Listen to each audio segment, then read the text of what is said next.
Hello everyone, I hope आप सभी अच्छे होंगे। तो पिछले क्लासेस में हमने किया था मास्टर एनसीईआरटी सीरीज़ के अपने सेक्शन में जो हमारा कैपेसिटर वाला पार्ट है उसको, जो कि हमारे सीबीएसई के अकॉर्डिंग जो एनसीईआरटी है उसका सेकेंड चैप्टर का पार्ट था। ठीक है, आज की क्लास में हम लोग डिस्कस करेंगे जो चैप्टर थर्ड है हमारा 12th क्लास का, जो बोर्ड के नज़रिए से बहुत ही इंपॉर्टेंट है और उसके बारे में हम लोग बात करेंगे। चैप्टर का नाम है करंट इलेक्ट्रिसिटी या इलेक्ट्रिक करंट। ठीक है, तो इस पूरे वीडियो में आप बने रहें। पूरे वीडियो में हम एनसीईआरटी के जितने भी क्रक्स पॉइंट्स हैं वो आपसे डिस्कस करेंगे, जो एग्जाम के पॉइंट ऑफ व्यू से बहुत बहुत बहुत इंपॉर्टेंट है। उन्हीं के बारे में हम यहाँ पर बात करेंगे। कोई फालतू की बात नहीं होगी। मुझे भी नहीं पता वीडियो कितना लंबा होने वाला है, पर मैं कोशिश करूँगा कम से कम समय में पूरी चीज़ों को आपके साथ शेयर करूँ। ठीक है, मीनवाइल अगर आपने हमारे चैनल को सब्सक्राइब नहीं किया है तो प्लीज़ कर लें और ऐसे ही देखते रहें, सीखते रहें हमारे चैनल पे।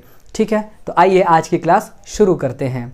ठीक है, तो आज की क्लास हम शुरू करेंगे करंट से, इलेक्ट्रिक करंट से। किससे? Electric current. इलेक्ट्रिक करंट देखा जाए तो इसकी कहानी कहाँ से शुरू होती है, तो आपने सबसे पहले इसके बारे में 10th क्लास में सीखा था। मान लीजिए ये हमारा कोई एक कंडक्टर है। इस कंडक्टर में एक क्रॉस सेक्शनल एरिया हमने यहाँ पर ले रखा है।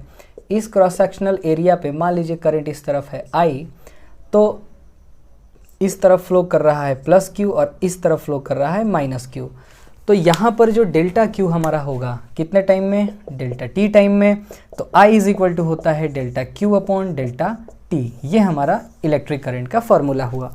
ठीक है, यहाँ पर डेल्टा Q को अगर आप देखेंगे तो इसमें से इसको घटा देंगे तो हमको आसानी से चार्ज का फ्लो मिल जाएगा। अब ये करंट दो टाइप का होता है। एक होता है एवरेज, तो एवरेज के लिए हम यहाँ पर लिखेंगे लॉन्ग स्पैन ऑफ टाइम होना चाहिए, यानी टाइम का जो चेंज है वो ज़्यादा होना चाहिए। दूसरा है हमारा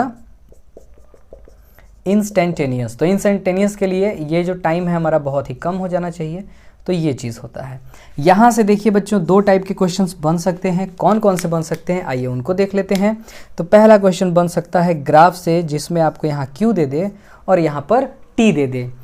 तो QT ग्राफ है, आप देख रहे हैं ये डिफ्रेंसिएशन स्लोप बताता है। सर वाह वाह, तो ये जो स्लोप होगा इसका, ये स्लोप हमको क्या देगा? तो वो देगा इंस्टेंटेनियस करंट देगा। Very good.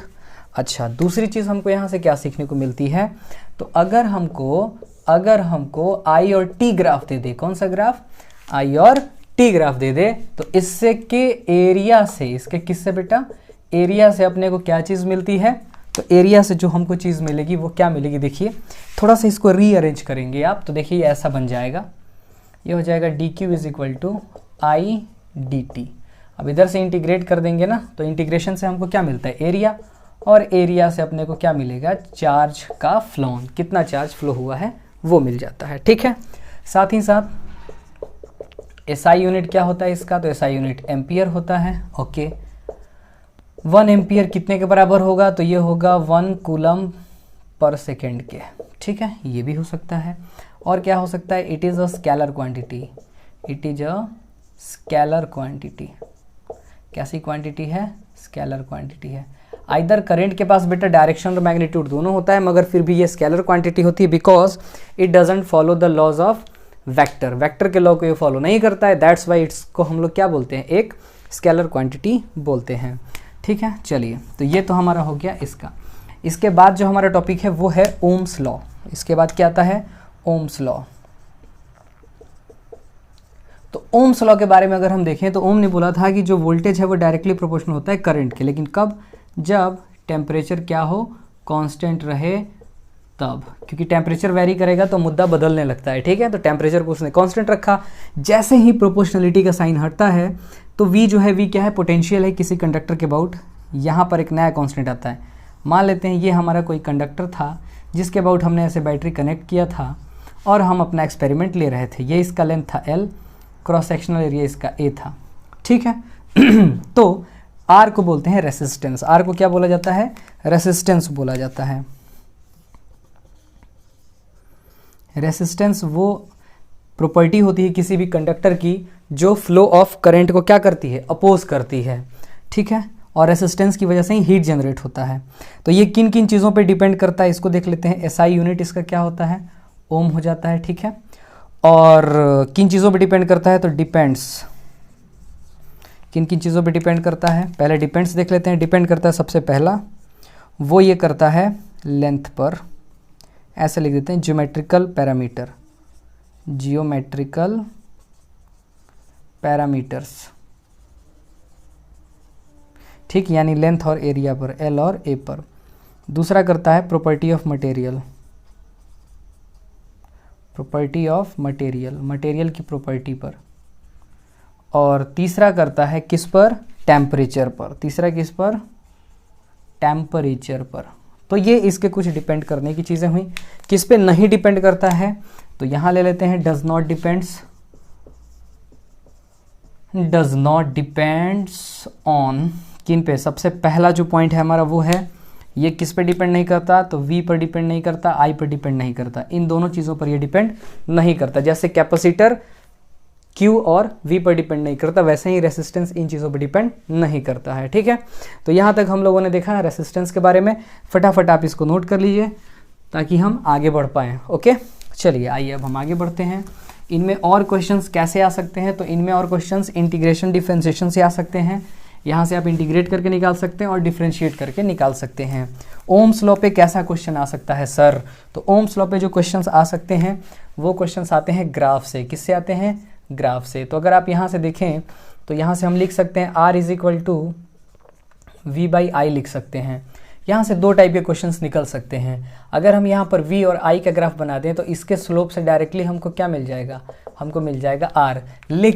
लेकिन अगर आपको ये ग्राफ उलट के दे दे ऐसे लाइक दिस, यहाँ पर I दे दे और यहाँ पर V दे दे, अब इसके ग्राफ से क्या मिलेगा, तो इसके ग्राफ से जो चीज़ आपको मिलेगी वापस से आपको स्लोप निकालना होगा, तो ये 1/r की वैल्यू मिलेगी, ठीक है। तो कभी कभी क्वेश्चंस इनसे भी रिलेटेड दे देता है। अगर इसमें देगा दो ग्राफ ऐसे ऐसे, ये हो गया RA और ये हो गया RB, तो यहाँ पर आप बता सकते हैं RB, ये देखो ये वाला एंगल θA और ये वाला एंगल θB, तो θB जो है वो ग्रेटर है, θB ग्रेटर है, मतलब स्लोप ग्रेटर है, तो RB ग्रेटर होगा RA से। लेकिन वहीं पर अगर यहाँ पर दो ग्राफ दे दे RA और RB, तो इस केस में RA जो होगा वो ग्रेटर होगा RB से। अक्सर घुमाने के लिए ऐसे क्वेश्चंस वो देता है, ठीक है। इसके अलावा और क्या चीज़ हमको मिल सकती है, तो इसके अलावा देखा यह गया है कि R जो है वो डायरेक्टली प्रोपोर्शनल है लेंथ के, इन्वर्सली प्रोपोर्शनल है क्रॉस सेक्शनल एरिया के।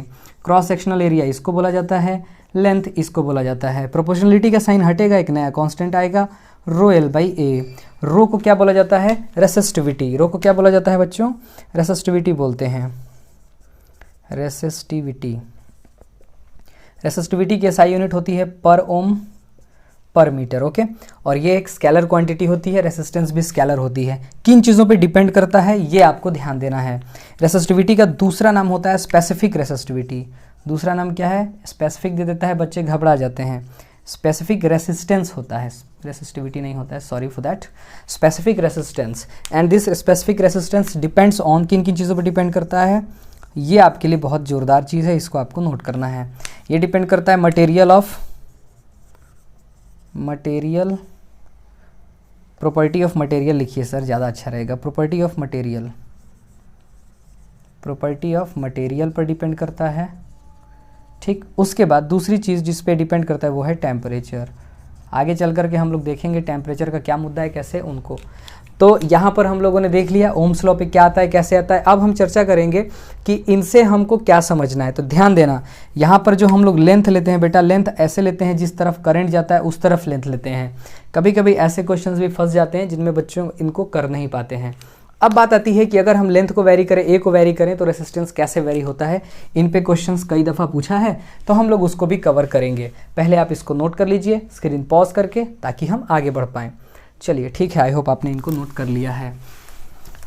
तो आगे बढ़ेंगे। आगे जो हमारी चीज़ें हैं वो हैं कि रेसिस्टेंस कैसे वेरी करता है, उनको देखेंगे। तो आइए फटाफट देख लेते हैं। जब तक हम रफ कर रहे हैं तब तक आप थोड़ा सा पेशेंस बनाए रखें। और अगर आपने लाइक नहीं किया है वीडियो को तो लाइक करते हैं, है कि नहीं, इससे हमारी एनर्जी बनी रहेगी। तो अभी यहाँ पर हम ले रहे हैं if length increased n times. अगर हम लेंथ को n टाइम्स बढ़ा देंगे तो क्या होगा, तो मान लेते हैं कि ये हमारा कंडक्टर था। यहाँ पर ध्यान देना बेटा, पहले इसका लेंथ L था, क्रॉस सेक्शनल एरिया ये था, मटेरियल की रेसिस्टिविटी रो थी, ओके। अब इसको जब हम बढ़ाएंगे तो इसका वॉल्यूम कांस्टेंट रहेगा। मान लीजिए ये ऐसा हो गया, ठीक है। अब इसका लेंथ कैसा हो गया, एल डैश, एरिया हो गया ए डैश, लेकिन रो नहीं बदलेगा क्योंकि रो चेंज होने वाली चीज़ नहीं है। यहाँ पे जो चीज़ कांस्टेंट है वो चीज़ कौन सी कांस्टेंट है, तो वो है volume. Volume is equal to constant, volume constant है जी। इसका मतलब हम लिख सकते हैं L A is equal to L dash A dash. यहाँ पर दिया हुआ है एल डैश कितना हो गया है, एन एल हो गया है, पहले एल था अब एन टाइम्स बढ़ गया है। इसको रखते हैं, देखते हैं ए डैश क्या आता है, तो ए डैश आएगा इतना अपॉन एल डैश, रख के देख लेते हैं L A upon N L, L ने एल को उड़ा दिया, ए बाई एन हो गया। यहाँ पर आर डैश जब हम लिखेंगे, एक चीज़ और, आर हम लिखेंगे रो एल बाई ए, ठीक है। इनके अकॉर्डिंग जो भी हमारी वैल्यूज़ आती हैं वो ये होंगी। आई होप आप समझ पा रहे हैं मेरी बात, ठीक है। पूरी एनर्जी के साथ लगे रहिए क्योंकि हमको इसको ख़त्म करना है, ठीक है। घबराइएगा बिल्कुल भी नहीं और पूरा देखने की कोशिश करिएगा, तभी आप सारे कॉन्सेप्ट सीख पाएंगे। तो यहाँ पर आर ए, तो हम आर डैश को क्या लिखेंगे, रो एल डैश अपॉन ए डैश। तो रखते हैं सबकी वैल्यू, रो इसकी वैल्यू एन एल है, इसकी वैल्यू कितनी हो जाएगी, ए बाई एन, ये हो जाएगा N square rho L by A. यहाँ पर आर डैश की वैल्यू आएगी एन स्क्वायर और आर, इसका मतलब एन स्क्वायर टाइम्स बढ़ जाता है। अगर हम एन टाइम्स लेंथ बढ़ाएंगे तो एन स्क्वायर टाइम्स बढ़ जाएगा। साथ ही साथ यहीं पर दूसरा कॉन्सेप्ट जो आता है वो कहता है if area increased N times. अब क्या कह रहा है, अब कह रहा है एरिया बढ़ा दिया जी हमने एन टाइम्स, तो एरिया जब आप बढ़ाएंगे तो क्या होगा, ए डैश हो जाएगा एन ए टाइम्स बढ़ा दिया आपने। वॉल्यूम वापस से कांस्टेंट रहेगा, कॉन्सेप्ट वही है, तो हम यहाँ लिखेंगे L A is equal to L dash A dash. यहाँ से हमको एल डैश निकालना पड़ेगा, तो ये हो जाएगा L A upon A dash, ये एल है ये ए है, ए डैश की वैल्यू एन ए को उड़ा दिया, ये हो गया एल बाई एन। तो आर डैश हम क्या लिख सकते हैं, ये लिख सकते हैं। यहाँ पर जब आप वैल्यूज़ रखेंगे तो आपको मिलेगा rho L by N upon N A. यहाँ से देखिए 1 by N square rho L upon A मिल गया, तो हम लिख सकते हैं R dash is equal to 1 by N square और आर। मतलब ये हुआ कि जब हम एरिया बढ़ाएंगे तो रेसिस्टेंस हमारा घट रहा है स्क्वायर टाइम्स। तो इन पे क्वेश्चंस आते हैं, कभी कभी इनमें परसेंटेज चेंज पूछ लेता है। क्या पूछ लेता है, परसेंटेज चेंज। तो परसेंटेज चेंज में याद रखें R dash minus R upon R into 100 करते हैं। कब, जब आर डैश ग्रेटर हो आर से। अगर आर ग्रेटर हो आर डैश से, तो ये इस केस में इंक्रीज़ किया, इस केस में रेसिस्टेंस डिक्रीज़ किया है। तो निकालने का फॉर्मूला क्या होगा, आर में से आर डैश को माइनस करेंगे और आर इंटू 100 कर देंगे। ये हमारा आ जाता है, जब डिक्रीज़ करेगा तो परसेंटेज डिक्रीमेंट, इंक्रीज़ करेगा तो परसेंटेज इंक्रीमेंट, ठीक है। तो ये कुछ हमारे टॉपिक्स थे जिनको हमने यहाँ पर कवर किया, ठीक है। अब हम बात करेंगे, आगे बढ़ेंगे। यहाँ पर एक क्वांटिटी आती है जिसको हम लोग बोलते हैं करेंट डेंसिटी। तो फटाफट पहले आप इसको नोट कर लीजिए, उसके बाद हम आपको आगे और भी चीज़ें बताते हैं, ठीक है। चलिए, तो यहाँ पर एक नई क्वांटिटी हम लोग समझेंगे, करंट डेंसिटी को। ओके, करंट डेंसिटी क्या है, ये वेक्टर क्वांटिटी है, ठीक है। इसके हेल्प से, ये तो ओम्स लॉ जो हम लोगों ने 10th में पढ़ा था, यहाँ पर माइक्रोस्कोपिक लेवल का ओम्स लॉ पढ़ना होता है, जिसको हम लोग करेंगे, समझेंगे क्या होता है, कैसे होता है। ओके, तो आइए देखते हैं करंट डेंसिटी क्या होती है। करंट डेंसिटी, तो करंट डेंसिटी को जे से डिनोट किया जाता है, वेक्टर क्वांटिटी होती है। ये होती है J vector is equal to electric current per unit area को बोलते हैं करंट डेंसिटी। अगर आप वेक्टर फॉर्म में देखना चाहें तो ये हो जाएगा J dot A vector, integration में देखना चाहें तो ये हो जाएगा J dot D A vector, ये हमारा हो जाता है, ठीक है। तो यहाँ पे अगर आप देखना चाहें तो यहाँ से भी आप रिलेशंस बना सकते हैं, बन सकता है, उसमें कोई दिक्कत वाली बात नहीं है। ओके, तो अब आइए समझते हैं ओम्स लॉ के बारे में। तो मान लेते हैं कि ये हमारे पास एक कंडक्टर है ऐसे, ओके। इस कंडक्टर को हमने ऐसे बैटरी से जोड़ रखा है जिसका पोटेंशियल V है, plus minus electric field setup हो गया है, कितना E, करंट इस तरफ जा रहा है I। एक चीज़ और कभी भी जो डायरेक्शन ऑफ करंट है वो पॉजिटिव टर्मिनल से निगेटिव की तरफ जाता है, ठीक है, और इलेक्ट्रॉन किधर से किधर जाता है, इसके अपोजिट जाता है। ये चीज़ आपको याद होनी चाहिए। और देखें, मान लेते हैं इसका लेंथ कितना है, यहाँ से यहाँ तक L है, क्रॉस सेक्शनल एरिया A है, तो इलेक्ट्रिक फील्ड में रिलेशन होता है V बाई L, हम यहाँ पे लिख सकते हैं। Very good. I is equal to हम लिख सकते हैं J इंटू ए, जब जरूरत पड़ेगी तब लिखेंगे, फिलहाल देखते हैं। और इसका रेसिस्टिविटी दिया हुआ है रो, कितना दिया हुआ है, रो। तो यहाँ से हम लिखने की कोशिश करते हैं बाई ओम्स लॉ, ठीक है, by Ohm's law. Ohm's law हम लोग क्या जानते हैं, V is equal to I R जानते हैं, तो वी तो वी है, आई आई है, आर को लिख सकते हैं rho L by A by I by A को हम लोग क्या बोलेंगे, वी को देखो यहाँ से क्या लिख सकते हैं, वी को लिख सकते हैं ई एल, यहाँ पर लिख सकते हैं आई बाई ए रो और एल, एल ने एल को मार डाला, यहाँ बन गया जे, यहाँ बन गया रो। एक ये इक्वेशन हो गया। अगर वेक्टर फॉर्म में लिखेंगे तो E vector is equal to rho और जे वेक्टर, ओके।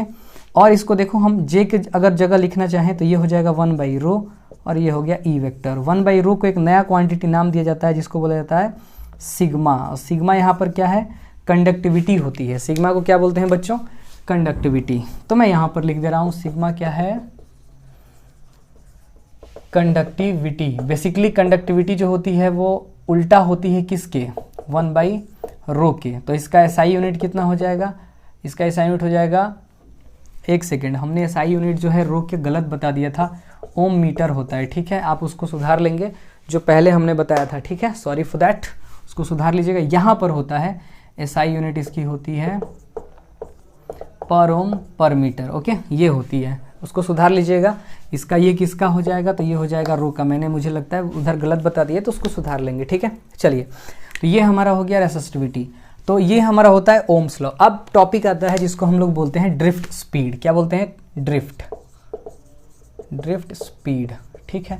तो देखा यह गया है कि कोई हमारा ये कंडक्टर है, ठीक है, इस कंडक्टर में रूम टेम्परेचर पर जो इलेक्ट्रॉन्स हैं वो इधर उधर भागते रहते हैं, अपने बिना मतलब के भागते रहते हैं, भागते हैं मगर इनके पास कोई वजह नहीं होती है, जिस वजह से जो नेट करंट आता है वो जीरो आता है और यू इनिशियल जो आता है वो कैसा आता है, उसका अगर हम एवरेज ले लें तो वो आता है जीरो। लेकिन जैसे ही हम यहाँ पर इलेक्ट्रिक फील्ड सेटअप कर देते हैं तो इलेक्ट्रॉन्स को भागने की एक वजह मिल जाती है। तब इलेक्ट्रॉन कहता है अगर मैं भाग रहा हूँ तो भागने की वजह तुम हो, ठीक है। तो इलेक्ट्रॉन गाना गाते हुए भागना स्टार्ट करता है एक फिक्स डायरेक्शन में, जिसकी वजह से यहाँ पर एक करंट आती है, जिसकी वजह से क्या आती है, यहाँ पर एक करंट आता है I इज इक्वल टू, जो भी आप इसको ले लें। अब ये जो हमारी वैल्यू है करंट की, ठीक है, तो इलेक्ट्रॉन जब भागता है ना तो अपने पॉजिटिव आयन से टकराता है, क्योंकि हैवी आयंस ऐसे होते हैं और इलेक्ट्रॉन ठीक इनके बीच में जाता है। जैसे मान लो हैवी आयंस हैं और ये ओसिलेट कर रहे हैं, क्या कर रहे हैं, ओसिलेट कर रहे हैं, और इलेक्ट्रॉन ठीक इनके बीच से निकलता है। कहाँ से निकलता है, ठीक इनके बीच से निकलता है। ऐसे किस रफ्तार से निकलता है, तो वो रफ्तार डिसाइड होती है ऐसे। एक्सेलरेशन निकालने के लिए हम क्या लिख सकते हैं, न्यूटन साहब ने बताया था ma इज इक्वल टू क्या हो जाएगा, e इंटू ई, माइनस के साथ, तो a इज इक्वल टू हो जाएगा minus E vector upon mass of electron. ये हमको मिल गया एक्सेलरेशन। यहाँ से हम vd अगर निकालना चाहें, वेलोसिटी, जिसको ड्रिफ्ट वेलोसिटी बोलेंगे, u प्लस ए टी, यहाँ पर हम एवरेज ले रहे हैं, तो जैसे ही ये एवरेज जीरो हो जाएगा, ये vd हमारा क्या आ जाएगा, vd आ जाएगा minus E vector upon M E, और यहाँ पर टाउ बोलते हैं, टाउ को बोलते हैं एवरेज रिलैक्सेशन टाइम। यानी ये जो कोलिजन के बाद, दो कोलिजन के बीच के टाइम को रिलैक्सेशन टाइम बोला जाता है, या जितने देर तक इलेक्ट्रॉन सुस्ताता है, आराम करता है, उसको हम लोग रिलैक्सेशन टाइम बोलते हैं। तो टाउ को बोला जाएगा एवरेज रिलैक्सेशन टाइम। तो आगे चल करके अगर बात आएगी ड्रिफ्ट वेलोसिटी की, तो ड्रिफ्ट वेलोसिटी का फॉर्मूला हम लोग क्या लिखेंगे, आपने इसको नोट कर लिया था इसलिए मैंने इसको मिटाया है, अगर नहीं किया है तो पॉज करके नोट कर लेंगे, ठीक है। ये सारे इंपॉर्टेंट फार्मूले हैं जो आपके एग्जाम के लिए बहुत हेल्पफुल हो सकते हैं, ठीक है। तो vd इज इक्वल टू हमको क्या मिला, खाली मैग्नीट्यूड अगर हम लिखने को जाएं तो मिलेगा इतना टाउ अपॉन एम ई। ई क्या है, चार्ज ऑन इलेक्ट्रॉन, ई को क्या बोलेंगे बेटा, चार्ज ऑन इलेक्ट्रॉन। ई क्या है, इलेक्ट्रिक फील्ड, और एम ई क्या है, mass of electron. Mass of electron कितना होता है, 9.1 इंटू 10 के पावर माइनस 31 kg। चार्ज तो आप जानते ही होंगे, उसमें कोई दो राय वाली बात तो है नहीं, मैग्नीट्यूड लेंगे तो प्लस माइनस हो जाएगा, और ये कूलम, ओके। तो ये सारी चीज़ें टाउ को बोलते हैं average relaxation time, average relaxation time, ये हमारा टाउ हो गया, ठीक है। यहाँ से एक कॉन्सेप्ट आता है जिसको हम लोग बोलते हैं relation between I and vd, relation between I and vd। तो आई एंड vd में जो रिलेशन होता है बहुत ही आसान है, देख लीजिए फटाफट, बहुत ज़्यादा टाइम इसमें नहीं लगने वाला। ये ऐसे रहता है हमारा, ठीक है, कंडक्टर इलेक्ट्रॉन्स इस तरफ भाग रहे हैं, कितने रफ्तार से भाग रहे हैं, vd से, कितने से भाग रहे हैं, vd से। डेल्टा टी टाइम में कितना भागेंगे भाई, तो vd डेल्टा टी भागेंगे, ओके।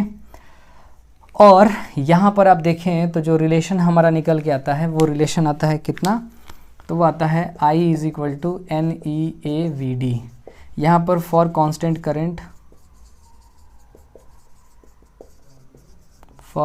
करंट हम लिखेंगे, क्या लिखेंगे बच्चों, हम लिखेंगे A1 VD1 is equal to A2 VD2। Okay, तो यहाँ से हो जाएगा VD1 upon VD2 is equal to A2 upon A1। यहाँ से हम देख रहे हैं कि V जो है वो इन्वर्सली प्रोपोर्शनल है एरिया के, यानी अगर किसी कंडक्टर का एरिया ज़्यादा होगा तो उसकी ड्रिफ्ट वेलोसिटी कम होगी, और अगर ड्रिफ्ट वेलोसिटी ज़्यादा होगी तो एरिया उसका कम होगा। बात तो वही है सर, है कि नहीं?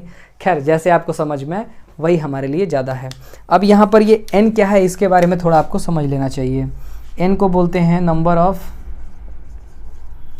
Free electrons per unit volume. अब ये क्वेश्चन में कैसे किया जाता है, जब मैं अपने टाइम पे था तो मुझे इसी को सॉल्व करने में बहुत प्रॉब्लम आती थी, तो आप फटाफट इनको नोट करिए ताकि हम आगे आपको n कैसे निकाला जाता है उसके बारे में बताएं। ठीक है, तो आप नोट कर लीजिए, मैं इधर आपको n निकालने का तरकीब बता देता हूँ। ठीक है, चलिए आइए देख लेते हैं n कैसे निकलता है।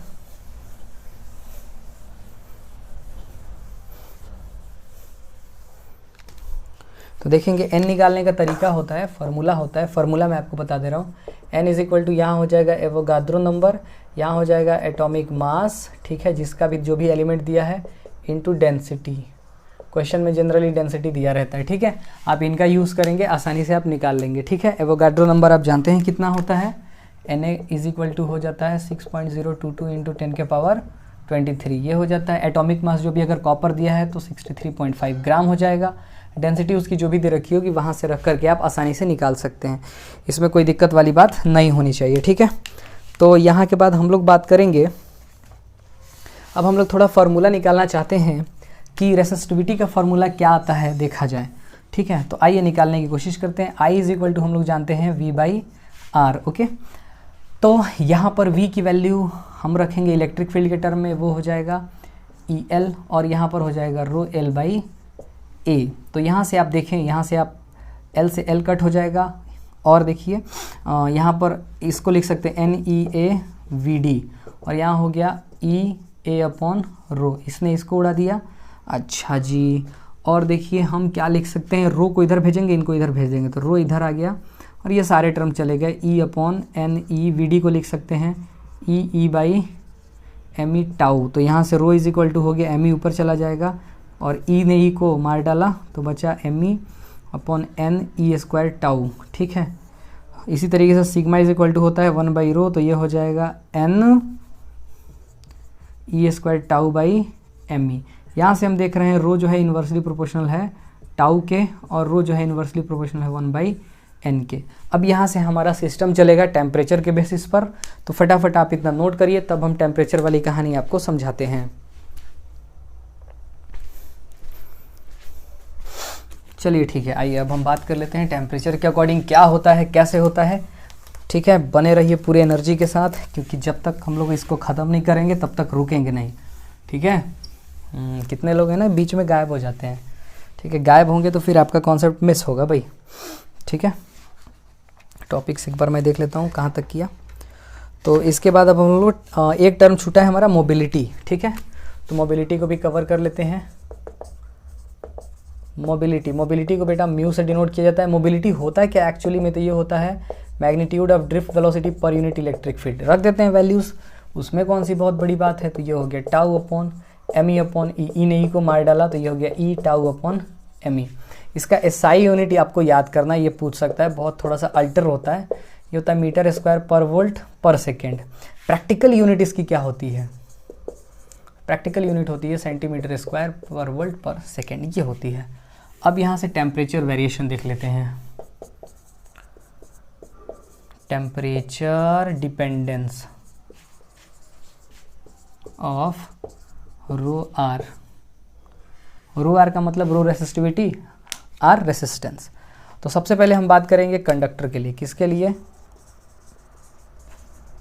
कंडक्टर्स के लिए। तो कंडक्टर्स के केस में आपको थोड़ा सा ध्यान रखना है, जैसे जैसे टेम्परेचर बढ़ता है वैसे वैसे कोलिजन बढ़ता है। क्या बढ़ता है बेटा, कोलिजन बढ़ता है इलेक्ट्रॉन और आयंस के बीच। तो टाउ क्या होगा, घटेगा, इसलिए रेसिस्टिविटी क्या होगी, घटेगी। ग्राफ इसका कैसे बनेगा, तो ये रो हो गया और ये टेम्परेचर हो गया, तो ये ग्राफ इसका बनता है, रेसिस्टिविटी घटेगी है, जब टाउ घटेगा तो रेसिस्टिविटी बढ़ेगी, पगला कहीं का। ये हमारा ऐसा आता है, ठीक है। अब बात आती है किसकी, तो इसके बाद हमारी बात आती है किसकी, इंसुलेटर की या सेमीकंडक्टर की। सेमीकंडक्टर्स, सेमीकंडक्टर या इंसुलेटर, तो इनका देख लीजिए, इनका केस क्या है, इनको भी समझ लेते हैं। जैसे जैसे हम टेम्परेचर बढ़ाते हैं वैसे वैसे कोलिजन बढ़ता है, ये तो बात बिल्कुल जायज़ है, रिलैक्सेशन टाइम घटेगा, लेकिन एन जो है वो इनसे ज़्यादा बढ़ने लगता है, number of free charge carriers create हो जाते हैं, इलेक्ट्रॉन भी होता है और दूसरा होल्स भी हो जाते हैं। इन दोनों के हेल्प से क्या होता है, एन ज़्यादा ड्रास्टिकली बढ़ता है, दैट्स वाई रेसिस्टिविटी घटने लगती है। तो इसका जो ग्राफ आएगा वो ग्राफ ऐसा आता है, बहुत इंपॉर्टेंट है, इसको आप ध्यान से नोट करेंगे, इसका ग्राफ ऐसे आता है। तो ये हमारा हो गया टेम्परेचर डिपेंडेंस। अब टेम्परेचर के अकॉर्डिंग कैसे चेंज करता है, फॉर्मूला क्या है वो देख लीजिए। तो फॉर्मूला है rho T is equal to rho naught 1 plus alpha delta T. अब यहाँ पर अल्फ़ा क्या है, तो अल्फ़ा जो है, अल्फ़ा को बोलते हैं थर्मल कोफिशिएंट, थर्मल कोएफिशिएंट। अब ये थर्मल कोफिशिएंट का क्या यूज़ है, तो यहाँ अल्फ़ा जो होगा ग्रेटर देन 0 होगा, यानी कैसा होगा, पॉजिटिव होगा, और यहाँ पर अल्फ़ा जो होगा लेस देन 0 होगा, माने नेगेटिव होगा। सेमीकंडक्टर या इंसुलेटर के लिए ये नेगेटिव होता है। तो ये एक इन्फॉर्मेटिव चीज़ थी हमारे लिए। और अगर हम इसको रेसिस्टेंस के टर्म में चेंज करेंगे तो ये हो जाएगा R T is equal to R naught 1 plus alpha delta T, ठीक है। तो इन पे क्वेश्चंस आपको मिल जाएगा, एनसीईआरटी के एग्जांपल्स हैं, एग्जांपल नंबर होंगे आई होप, मुझे जहाँ तक लगता है एग्जांपल 3.3 और 3.4। तो एग्जांपल 3.3 और 3.4 ये दोनों एग्जांपल्स आप ट्राई करेंगे। हाँ, इनमें एक होता है प्लेटिनम थर्मोमीटर, तो आइए उसका भी फॉर्मूला हम आपको बता देते हैं, प्लेटिनम थर्मोमीटर का वो कैसे काम करता है, ठीक है। तो देखते हैं platinum thermometer, platinum thermometer. Platinum thermometer का फॉर्मूला होता है, टी कोई टेम्परेचर है, R T minus R naught upon R 100 minus R naught into 100। अब यहाँ पर टी क्या है, कोई टेम्परेचर है, टी क्या है बेटा, कोई टेम्परेचर है, आर टी क्या है, रेसिस्टेंस एट टी टेम्परेचर, इस टेम्परेचर पे, ठीक है। आर नॉट क्या है, तो आर नॉट है हमारा रेसिस्टेंस एट 0 डिग्री सेल्सियस या आइस पॉइंट, जिस पे बर्फ़ जमता है, ठीक है। आर 100 क्या है, अब हम ऐसे यूज़ कर ले रहे हैं, एट 100 डिग्री सेल्सियस या फिर बॉइलिंग पॉइंट ऑफ वाटर। तो ये हमारे कुछ चीज़ें हैं जिनसे हम लोग कर सकते हैं क्वेश्चंस। इसके बाद जो बात आती है वो आती है पावर की। तो इलेक्ट्रिक पावर के लिए आप देख लें क्या होता है,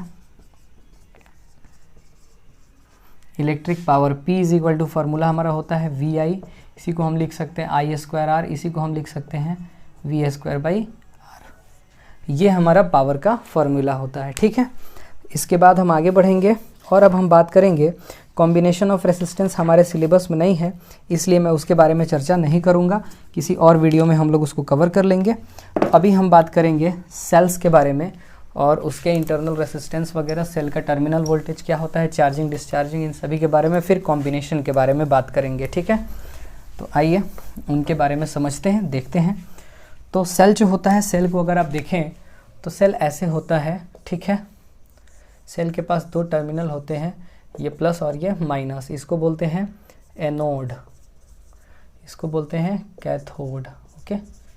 अब यहाँ पर देखिए होता क्या है, ये अभी ओपन सर्किटेड है, कैसा है बेटा, ओपन सर्किटेड, इसमें किसी भी तरीके का रेसिस्टेंस हम नहीं लगाए हैं, ठीक है। इनको बोला जाता है टर्मिनल या इलेक्ट्रोड, क्या बोला जाता है, टर्मिनल्स, या बोला जाता है इलेक्ट्रोड्स, ओके। तो कहेंगे the terminal voltage at open circuit, जब बैटरी ओपन सर्किट होती है तो जो टर्मिनल वोल्टेज होता है इज कॉल्ड ईएमएफ, बहुत अच्छा डेफिनेशन है, बार बार पूछा जाता है। ईएमएफ का पूरा नाम होता है इलेक्ट्रोमोटिव फोर्स, ठीक है। तो ये ईएमएफ हो गया हमारा। अब यहाँ पर थोड़ा सा आपको समझ लेना है, ये हमारी बैटरी हो गई। बैटरी को सिंबॉलिक फॉर्म में ऐसे दिखाते हैं, बैटरी के पास इंटरनल रेसिस्टेंस होता है, ये ई इसका ईएमएफ है। अब ये कैसा है, ओपन सर्किट है, ए और बी, तो इसको बोलते हैं हाई टर्मिनल, ये प्लस लिया जाता है, ये माइनस लिया जाता है। करंट का डायरेक्शन कैसे आएगा, तो ये देख रहे हो बाहर की तरफ कैसे आएगा, प्लस से निगेटिव, और बैटरी के अंदर तो आउटसाइड कैसा होता है, प्लस से निगेटिव की तरफ, और इनसाइड कैसा होता है, बैटरी के इनसाइड कैसा होता है, निगेटिव से पॉजिटिव। बैटरी के अंदर माइनस से पॉजिटिव जाएगा और बाहर पॉजिटिव से निगेटिव जाएगा, ठीक है। अगर इसका उल्टा होता है, इसका मतलब बैटरी क्या हो रही है, चार्ज हो रही है। ये केस किसका है, डिस्चार्जिंग का है। किसका है, डिस्चार्जिंग का है। यहाँ से हम पकड़ लेते हैं बैटरी डिस्चार्ज हो रही है कि चार्ज हो रही है। अब मान लीजिए कि हमारे पास कोई सर्किट है, ये रेसिस्टेंस है आर, कितना आर, और यहाँ पर हमारा सेल है, इंटरनल रेसिस्टेंस स्मॉल आर, ई और ये, तो इसमें करंट आ गया आई, कितना आ गया आई। तो करंट कितना निकालेंगे, इन दोनों को जोड़ेंगे सीरीज़ में, तो सीरीज़ में ये हो जाएगा R plus small R, I is equal to हो जाएगा वी बाई आर इक्विवेलेंट। वो कितना है, तो आर प्लस स्मॉल आर। अगर आई को मैक्सिमम रखना है तो आई मैक्सिमम कितना होगा, इतना होगा। और यहाँ पर वी जो हमने लिया है, वी की जगह हमको क्या लेना पड़ेगा, ई लेना पड़ेगा। ईएमएफ है, क्या है, ईएमएफ है, तो यहाँ भी हम ले लेंगे ईएमएफ। ये कब मैक्सिमम होता है, जब रेसिस्टेंस 0 होता है। अब यहाँ आपको और भी चीज़ें समझनी है, जैसे टर्मिनल वोल्टेज, तो इसको बोलते हैं टर्मिनल वोल्टेज। ये ए है, ये बी है, तो कहेंगे V A B is equal to कितना होगा, तो आई आर के बराबर होगा, ठीक। दूसरा किसके बराबर होगा, तो इसके बराबर होगा, यानी ई माइनस आई आर के बराबर होगा। तो टर्मिनल वोल्टेज अगर आप देखें यहाँ पर ध्यान से, तो चाहे आप आई आर लिखें, चाहे आप ई माइनस आई आर कर दें। आई नेट करंट है, आर इंटरनल रेसिस्टेंस है, ई क्या है, ईएमएफ ऑफ द सेल है। तो यहाँ पर देख रहे हैं कि टर्मिनल वोल्टेज जो है वी ए बी, ये लेस देन है किससे, ई से। तो ये केस हमारा कैसा है, डिस्चार्जिंग का केस है। किसका, डिस्चार्जिंग का। एक केस हम लोग देखते हैं चार्जिंग का, फटाफट आप इनको नोट कर लीजिए, तब हम आपको आगे बताते हैं। चलिए आइए चार्जिंग का केस देख लेते हैं अब हम लोग।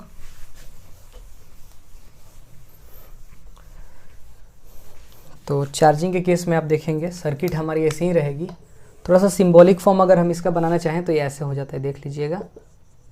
करंट इधर से निकल रहा है आई, और ये प्लस, ये माइनस, ये ई, ये स्मॉल आर, इसको बोलेंगे टर्मिनल वोल्टेज ए और बी। इसको लिखते हैं वी ए बी, कितना हो जाएगा, ई माइनस आई आर।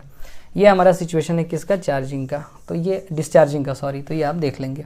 अब बारी आती है चार्जिंग की। तो चार्जिंग के केस में क्या होगा, पॉजिटिव टर्मिनल से निगेटिव टर्मिनल के में जाना चाहिए करंट। जैसा कि जब हम मोबाइल चार्ज में लगाते हैं तो हमारी बैटरी के पॉजिटिव टर्मिनल से निगेटिव टर्मिनल की तरफ क्या जाता है, करंट जाता है। और जब बैटरी चार्ज से निकाल के हम यूज़ करते हैं तो बैटरी डिस्चार्ज होती है, ठीक है। चलिए, तो यहाँ पर देखना है आपको, तो यहाँ पर हम देख लेते हैं, ये हमारी बैटरी हो गई, ये इंटरनल रेसिस्टेंस। अब करंट देखो यहाँ से यहाँ जा रहा है, तो ये ए है और ये बी है, ये ई है। इस केस में अगर आप देखें तो जो टर्मिनल वोल्टेज आता है वो आता है ई प्लस आई आर, ठीक है। उतनी एनर्जी इसको देना पड़ता है क्योंकि इंटरनल रेसिस्टेंस एक ऐसा राक्षस है, वो बार बार एनर्जी को खाता है, ठीक है। तो यहाँ पर आप देखें तो वी ए बी जो है वो ग्रेटर देन क्या है, ई है। यानी पूछता है क्वेश्चन में कि क्या हमेशा ईएमएफ टर्मिनल वोल्टेज से ज़्यादा होगा, या कोई सिचुएशन है जब टर्मिनल वोल्टेज ज़्यादा होता है बैटरी के ईएमएफ से। तो आपका आंसर होगा यस, ऐसा ऑप्शन है। और वो कब है, जब बैटरी हमारी चार्ज होती है तब है, ठीक है। तो ये था हमारा बैटरी का कॉन्सेप्ट। अब हम लोग बात करेंगे कॉम्बिनेशन ऑफ सेल्स की, ठीक है। तो कॉम्बिनेशन ऑफ सेल्स में हम लोग देखेंगे सीरीज और पैरेलल कॉम्बिनेशन, ठीक है। उसके बाद फिर किरचॉफ लॉ देखेंगे। देन आफ्टर हम लोग मीटर ब्रिज, पोटेंशियोमीटर और व्हीटस्टोन ब्रिज का कॉन्सेप्ट सीखते हुए इस चैप्टर को ख़त्म करेंगे, ठीक है। तो फटाफट आइए हम लोग कवर कर लेते हैं पैरेलल और सीरीज में ईएमएफ कैसे काम करता है, ठीक है। तो कॉम्बिनेशन ऑफ ईएमएफ्स या सेल, ठीक है। तो सेल का सीरीज हम ले रहे हैं। पहला हम लोग कौन सा देख रहे हैं बेटा, सीरीज कॉम्बिनेशन देख रहे हैं। तो ये मान लीजिए हमारा ऐसे है, ठीक है। R1 R2 E2 E1, ये हमारा A, ये हमारा यहाँ पर हो गया B और यहाँ पर हो गया C। तो जो हमारा कनेक्शंस हैं, देखें करंट इधर से आ रहा है, ऐसे I आ रहा है, ओके। तो यहाँ पर जो हमारा फार्मूला बनता है वो बनता है इक्विवेलेंट सीरीज़ के लिए। तो यहाँ हम S लिख देंगे, ये बनेगा E1 प्लस E2। जब देखो दोनों एक ही तरफ है तब, ठीक है। अगर उल्टा हो जाएगा तो देखेंगे कौन ज़्यादा है, उसके हिसाब से करते हैं। इक्विवेलेंट कैसा बनेगा, तो ऐसा ही बनेगा इक्विवेलेंट। यहाँ पर आर इक्विवेलेंट हो गया, यहाँ पर ई इक्विवेलेंट हो गया। ई इक्विवेलेंट यहाँ से निकलेगा, आर इक्विवेलेंट के लिए सीरीज में जोड़ देंगे R1 प्लस R2। अगर टर्मिनल चेंज हो गया, ठीक है, तो देखो मान लो अगर ऐसे हो गया,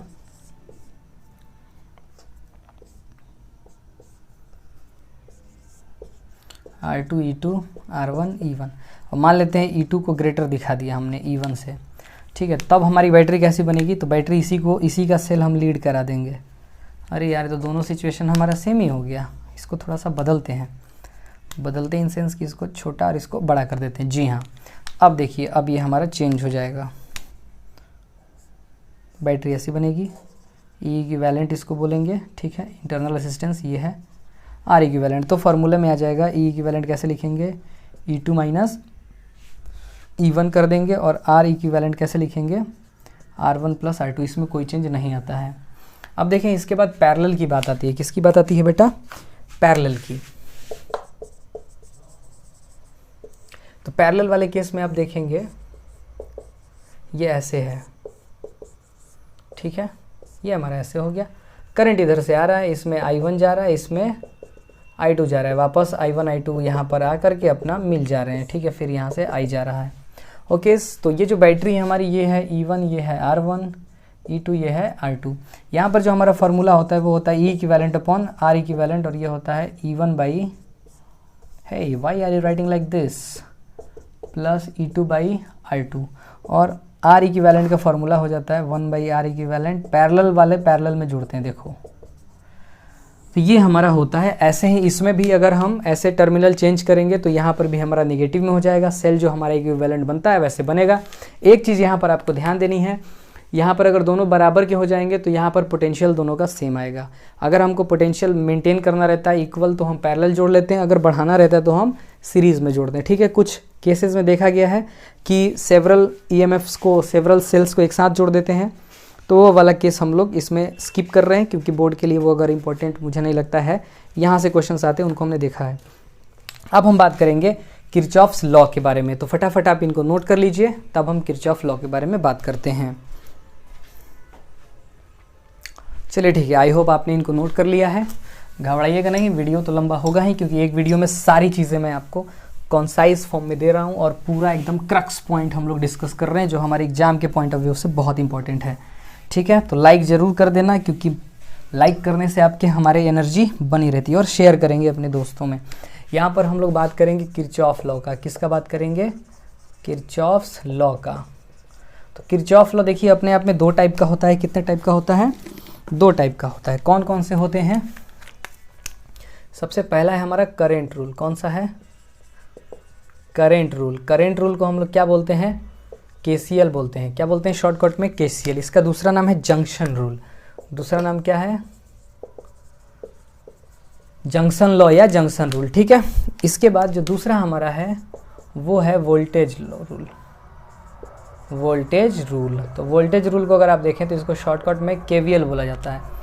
KVL का दूसरा नाम क्या होता है, लूप रूल भी इसको बोला जाता है, ठीक है। तो ये क्या बोलता है, ये बोलता है सिग्मा सभी करेंट्स का सम क्या होना चाहिए, 0। ये बेस्ड होता है कंजर्वेशन ऑफ चार्ज पर। किस पर बेस्ड होता है, कंजर्वेशन ऑफ चार्ज, ठीक है। और ये बेस्ड होता है किस पर, कंजर्वेशन ऑफ एनर्जी पर, कंजर्वेशन ऑफ एनर्जी पर, ठीक है। कंजर्वेशन ऑफ एनर्जी बेस्ड होता है। ये कहता है सिग्मा ऑल पोटेंशियल ड्रॉप कितना हो जाएगा, 0 के बराबर हो जाएगा, ठीक है। तो आइए समझ लेते हैं। मान लीजिए यहाँ पर करेंट्स आ रहे हैं, ये I1 है, ये I2 है, और इधर की तरफ करंट गया I3।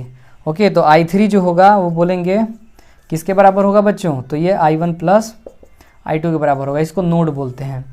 अब यहाँ पर वोल्टेज लॉ की तरफ अगर आप जाएँ तो वोल्टेज लॉ को अगर आप देखें तो वोल्टेज लॉ में दो रूल होता है। पहला होता है रेसिस्टेंस के लिए। मैं जो रूल बता रहा हूँ ये रूल आप फॉलो करेंगे तो कभी आपको डाउट नहीं आएगी। इसमें देखो बच्चा लूप बनता है, तो मान लीजिए ये रेसिस्टेंस है और करंट इस तरफ जा रहा है, ये R है, और हमारा रास्ता भी इसी तरफ है। तो इस केस में जो पोटेंशियल ड्रॉप होगा रेसिस्टेंस के अबाउट, ये लिखा जाएगा माइनस का IR। ये पहला रूल हो गया हमारा। दूसरा अगर आप देखना चाहें तो दूसरा हमारा होता है, मान लीजिए रेसिस्टेंस R है, करंट इधर ही जा रहा था लेकिन इस बार हम लोग किधर गए, उल्टा गए, ये हमारा पाथ हो गया, ठीक है, ये हमारा क्या हो गया, पाथ। तो इस केस में जो आएगा वोल्टेज ड्रॉप वो प्लस का IR लिखेंगे। अब बात आती है बैटरी की, किसकी बात आती है, बैटरी की। तो बैटरी वाले केस में अगर आप देखना चाहें, बैटरी वाले केस में क्या होता है, तो बैटरी वाले केस में आप देखें, यहाँ पर बस आपको देखना है बैटरी का कौन सा टर्मिनल लास्ट में पार हुआ है। मान लो करंट गया तो बैटरी का कौन सा टर्मिनल पास हुआ, निगेटिव, तो निगेटिव के साथ लिख देंगे। अगर हमारा ऐसे है, करंट इधर से आ रहा है I, बैटरी का कौन सा टर्मिनल लास्ट में पास किया, प्लस का, तो ये प्लस के साथ लिख देते हैं प्लस E। तो ये हमारा हो गया किरचॉफ लॉ का जो रूल था वो। इस पे अगर आपको क्वेश्चन देखना है तो आप क्वेश्चन ट्राई करें अपना, ठीक है। अब हम आगे बढ़ेंगे, अब हम बात करेंगे डायरेक्ट व्हीटस्टोन ब्रिज के बारे में। तो आप इनको पॉज करके नोट कर लीजिए, तब हम बात करेंगे व्हीटस्टोन ब्रिज के बारे में, ओके। तो आइए व्हीटस्टोन ब्रिज के बारे में बात कर लेते हैं। व्हीटस्टोन ब्रिज किन प्रिंसिपल्स पे काम करता है, ये किस लिए यूज़ होता है, इन सभी चीज़ों को देखेंगे। इनमें क्या क्या चीज़ें इंपॉर्टेंट होती हैं जो हमारे एग्जाम पॉइंट्स ऑफ व्यू से इंपॉर्टेंट है, उनके बारे में हम चर्चा करेंगे। तो Wheatstone bridge, Wheatstone bridge, okay. तो व्हीटस्टोन ब्रिज को अगर आप देखना चाहें तो ये ऐसे बना होता है, ठीक है। मान लीजिए यहाँ पर R1 दिया है, NCERT से मैच मत कराइएगा, हो सकता है गड़बड़ हो जाए इधर उधर, R3 और R4, ठीक है, क्योंकि मैंने अपने मन से पढ़ाया है। और यहाँ पर ये हो गया G मतलब गैल्वेनोमीटर, ओके। तो यहाँ पर देखिए ये है हमारा V दिया हुआ, ठीक है, इसको बोलते हैं बैटरी आर्म, नामकरण कर देते हैं इनका। ये हो गया A, ये हो गया B, ये हो गया C और ये हो गया D। यहाँ पर देखिए अगर आप देखेंगे ध्यान से तो BD को बोला जाता है, BD को क्या बोला जाता है, galvanometer arm, galvanometer arm, galvanometer arm इसको बोला जाता है, ठीक है। फिर वहीं पर बोला जाएगा AC को, ये C है, AC को बोला जाता है बैटरी आर्म, क्या बोला जाता है, बैटरी आर्म, ओके। और भी चीज़ें ऐसे होती हैं, अननोन रेसिस्टेंस, स्टैंडर्ड रेसिस्टेंस इसको बोला जाता है। इसमें जो मेन मुद्दे की बात है वो ये है कि इसका प्रोडक्ट, ठीक है, और इसका प्रोडक्ट, इन दोनों का प्रोडक्ट इक्वल होता है। करके देख लेते हैं, R1 into R4 is equal to R2 into R3। ये जब बराबर होगा तो व्हीटस्टोन कहाँ होगा, at balanced condition, at balanced condition, ठीक है, बैलेंस्ड कंडीशन पर होता है। और बैलेंस्ड कंडीशन पर no deflection in galvanometer, no deflection in galvanometer, galvanometer में किसी भी तरीके का कोई भी डिफ्लेक्शन नहीं आता है। किस प्रिंसिपल पर बेस्ड होता है, तो प्रिंसिपल इसका है गैल्वेनोमीटर में कोई डिफ्लेक्शन नहीं आता है, वही इसका प्रिंसिपल कहलाता है।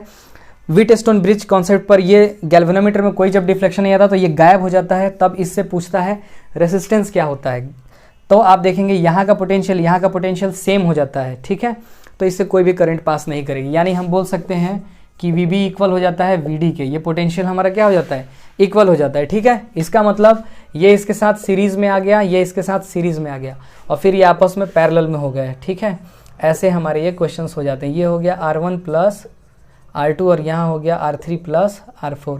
फिर इनको सॉल्व कर लेंगे पैरेलल का, तो ऐसे क्वेश्चंस भी आते हैं कि आप बैलेंस्ड कंडीशन पर R इक्विवेलेंट बताइए। हालांकि इस बार सीरीज पैरेलल का कॉम्बिनेशन नहीं है तो थोड़ा नहीं देना चाहिए, ठीक है। चलिए अब आगे हम बढ़ते हैं, इससे हम निकालते हैं अननोन रेसिस्टेंस। क्या निकालते हैं बेटा, अननोन रेसिस्टेंस। इन चारों में से कोई 3 पता रहेगा, एक निकालना रहेगा।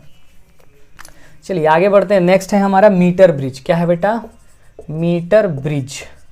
तो मीटर ब्रिज को अगर हम देखने जाएं तो मीटर ब्रिज भी हमारा ऐसे ही रहता है। इसमें एक मीटर स्केल होता है, ये मेटेलिक हमारी प्लेट होती है जिनमें यहाँ पर जगह दिया रहता है जिनमें हम लगा सकते हैं। ये प्रैक्टिकल्स भी आपने परफॉर्म किया होगा शायद। यहाँ पर ये मीटर स्केल लगा रहता है जिसमें ऐसे ग्रेजुएशंस बनी रहती हैं, ठीक है। मैं ग्रेजुएशंस पर यहाँ ध्यान नहीं दे रहा हूँ, आप ये मान लेंगे यहाँ से यहाँ तक कितना है 100 सेंटीमीटर। कितना सेंटीमीटर, 100। यहाँ पर एक R लगा रहता है, यहाँ पर एक S लगा रहता है, ओके, एक स्टैंडर्ड और एक अननोन। और यहाँ से एक जॉकी लगी रहती है जिसमें गैल्वेनोमीटर लगा रहता है। G जॉकी यहाँ पर आती है। मान लेते हैं ये A है, ये हमारा क्या है,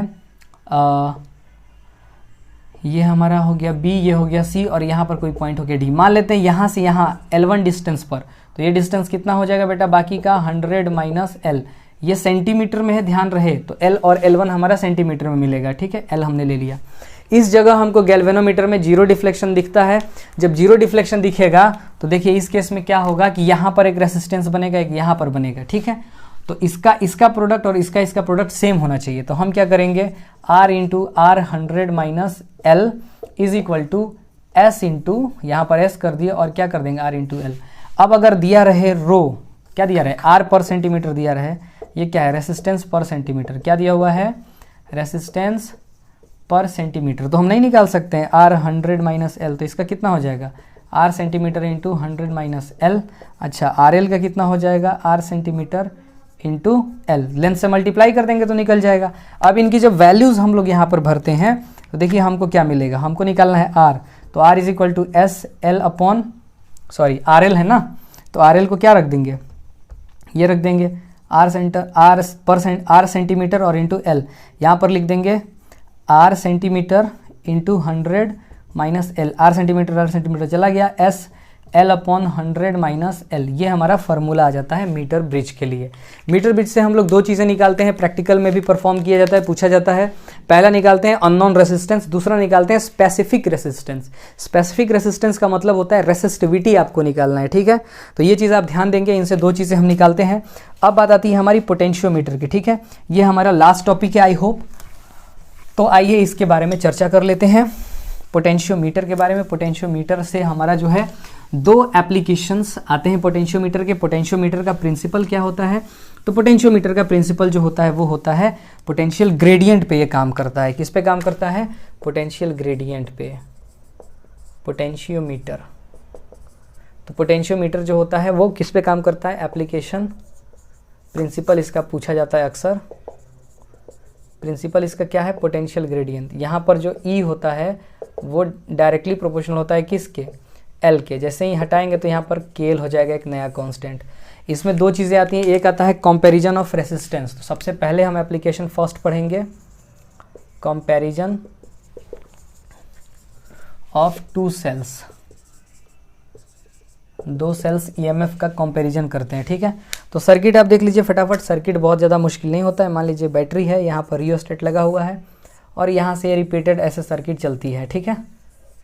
यहाँ पर इसको थोड़ा सा हम हटा देते हैं, इसको थोड़ा छोटा कर देते हैं और ये हम ऐसे बना दिए।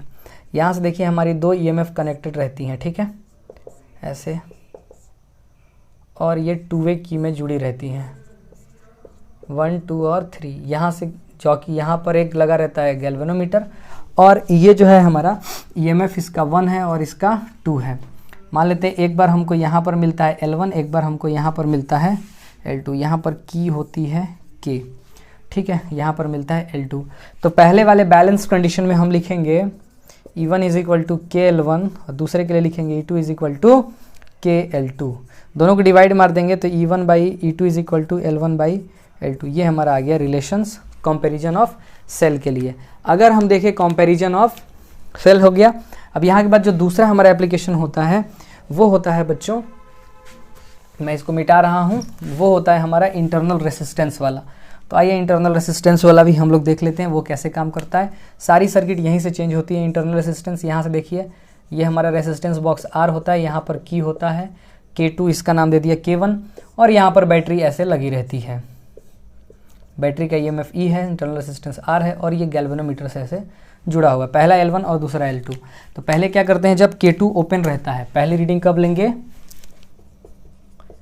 K2 is open. जब K2 ओपन रहेगा तो हमको डायरेक्ट E मिलेगा, तो E इज इक्वल टू हम लिखेंगे KL1। और जब K2 क्लोज रहेगा तो हमको क्या मिलेगा, टर्मिनल वोल्टेज मिलेगा। क्या मिलेगा बेटा, टर्मिनल वोल्टेज। तो टर्मिनल वोल्टेज क्या होगा, तो टर्मिनल वोल्टेज होगा V is equal to KL2। अब V कैसे होगा, क्या होगा, आइए निकालते हैं। तो V निकालने का हमारा तरीका क्या है, देखिए हम यहाँ लिखेंगे V is equal to IR, okay. और I जो हमारा होगा, यहाँ पर सर्किट देख लीजिए, सर्किट ऐसा बन जाता है, इंटरनल कैपिटल R और ये हमारा हो गया E। तो यहाँ से आप रख सकते हैं I इज इक्वल टू कितना हो जाएगा, E by R plus small r। तो यहाँ रखेंगे तो V इज इक्वल टू हो जाएगा E upon R plus small r into R। तो इनको पहले डिवाइड कर देते हैं, ठीक है, ये 1 और ये 2 हो गया। डिवाइड करते हैं तो देखिए क्या मिलेगा आपको, डिवाइड करने के बाद हमको मिलेगा E by V is equal to L1 by L2। अब इनकी वैल्यूज़ रखते हैं, ई तो ई है, इसका वैल्यू रखेंगे E R upon R plus R, E ने ई को मारा is equal to L1 by L2, ये पूरा ऊपर चला गया तो R plus small R divided by R is equal to L1 by L2। यहाँ पर देखें आर से डिवाइड करेंगे, R by R plus small R by capital R upon is equal to L1 by L2। ये 1 हो जाएगा, उधर जाएगा 1 plus R by R L1 by L2, उसको उधर भेज दो, आर इज इक्वल टू हो जाएगा कैपिटल आर, ये जाएगा L1 बाई L2 माइनस 1। तो ये हमारा आ गया बच्चों रिजल्ट जो हमारा पोटेंशियोमीटर के लिए होता है। पोटेंशियोमीटर का एक मेन जो हमारा होता है क्या कहते हैं एडवांटेज, वो ये होता है कि ये सेल से बिना ही करंट ड्रॉ किए मेजरमेंट कर लेता है। इसकी सेंसिटिविटी बढ़ाने के लिए हम क्या करते हैं, ये जो लेंथ है हमारा इसको हम ज़्यादा रखते हैं। एक रेसिस्टेंस है, एक मतलब पोटेंशियोमीटर है जो हर मीटर पर मेज़र करता है और एक है जो हर सेंटीमीटर पे करता है। तो सेंटीमीटर वाला ज़्यादा सेंसिबल होगा, वो छोटे छोटे वेरिएशंस को भी बता सकता है। ठीक है, तो ये ऐसे हम सारी चीज़ों को करते हैं। तो फटाफट आप इनको नोट करिए, तब हम आपको आगे बताते हैं। आई होप आपने इन सभी चीज़ों को समझ लिया है अच्छे से। तो इस वीडियो में बच्चों हम लोगों ने पूरा देखा, पूरा हमारा जो 3rd चैप्टर है उसको हमने क्विक रिवीजन दिया, 1 शॉट में एकदम फास्ट तरीके से, फास्ट फॉरवर्ड तरीके से, जो आपके बोर्ड के लिए बहुत इंपॉर्टेंट रहेगा। ऐसे ही आप हमारे प्रति अपना सपोर्ट बनाए रखें, देखते रहें, सीखते रहें, क्योंकि जब तक सीखने का जज्बा है तब तक जीतने का जज्बा है। That's all for today.